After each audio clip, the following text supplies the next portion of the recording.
ciidamadani booliska ee seminaarka uga furmay dugsiga tababarka booliska dowlad goboleedka Hirshabelle ayaa waxay ka yimaadeen dhammaan deegaanada dowlad goboleedka Hirshabelle waxayna tiradoodu gaaraysaa ku dhawaad 100.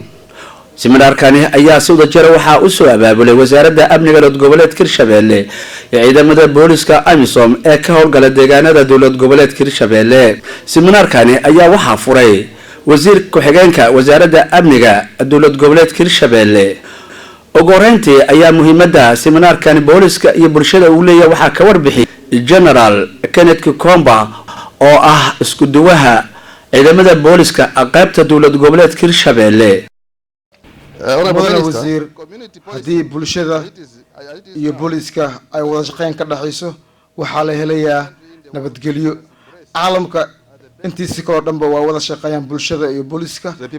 waxaa isna halkaasi ka hadlay wasiir ku-xigeenka wasaaradda amniga dowlad goboleedka Hirshabelle Geele Isxaaq Warsame wuxuuna halkaasi kula dardaarmay ciidamada tababarka u socdo in ay ka faa'iideystaan. waxaan ka codsanayaa inaad tababarkii maanta la furay inaad si fiican u barataan wanaaga wixii la idin baranay aad barataan wixii macallimiintu idin sheegan dhagiin aad kala furtaan dadka shacabkaana aad wixii inta ka barataan dadka shacabka ku noqdo isdhaxgalka booliisiinta bulshada iyo isdhaxgalkana si wanaagsan. seminaarkaas aad u idin anfacaya seminaarkan aad u qaadataan. waxaan aad ugu mahadcelinayaa ciidamada AMISOM saraakiisha AMISOM oo naga tababarka naga gacan siiyay iyo dadbixiyaasha oo ayaguna aad noo takulay. waa mahadsantihiin 100%.